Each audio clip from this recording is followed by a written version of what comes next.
This narrative traces the remarkable journey of Christian Dior from his Norman childhood to his position as a global icon, revealing how vision, resilience, and an unwavering commitment to beauty can reshape the world. In the gentle seaside air of Granville, Normandy, in France, Christian Dior entered the world on January 21, 1905. His childhood unfolded in comfort and beauty. His mother Madeleine tended gardens that bloomed with the flowers that would later grace his designs, while his father Maurice built prosperity through fertilizer manufacturing. Their villa, now the Musée Christian Dior, stood as testament to the family's refined taste. Young Christian was a dreamer with an architect's eye, sketching and imagining grand structures. But dreams must sometimes bend to reality. When the 1929 economic crisis swept away the family fortune, this shy boy from Normandy would discover reserves of strength he never knew he possessed. Paris called to Dior in the late 1920s, where he opened a small gallery showcasing the bold visions of Salvador Dali and Jean Cocteau. Yet the Great Depression proved merciless to artistic dreams, forcing the gallery's closure and pushing Dior toward an unexpected path. Fashion found him almost by accident. He began sketching for established houses, eventually joining Lucien Lelong during the war years, a time when fashion walked a precarious line between survival and complicity.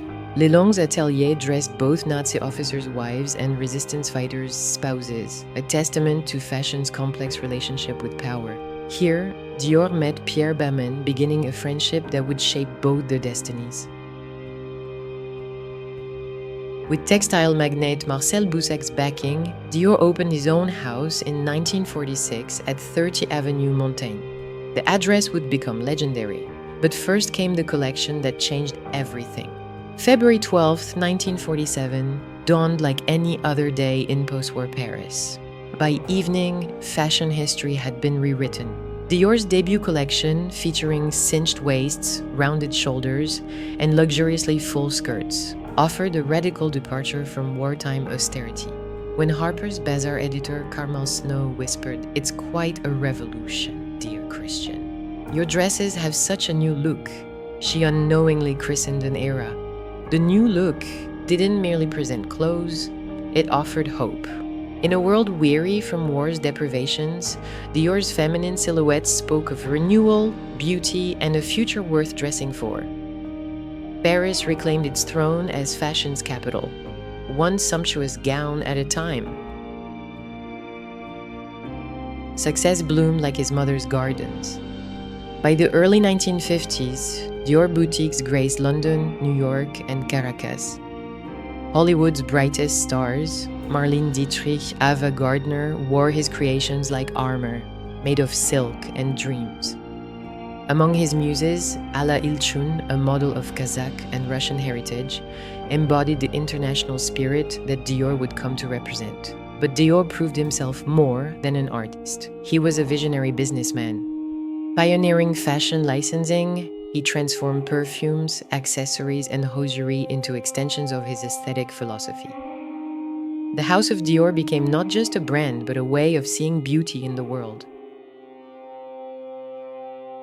Christian Dior's heart stopped beating on October 24, 1957, but his vision lived on.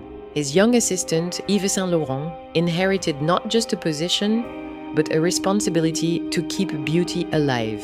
Over the decades, master designers Marc Bohan, Gianfranco Ferré, John Galliano, Raf Simons, and Maria Grazia Chiuri have each added their voice to Dior's continuing story.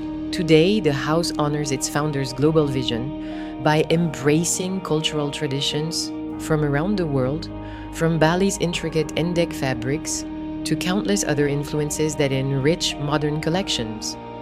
What began in a Normandy villa has become a universal language of elegance, proving that true beauty transcends borders and time. Dior's legacy whispers in every gathered skirt, every perfectly fitted jacket, every woman who feels transformed by what she wears.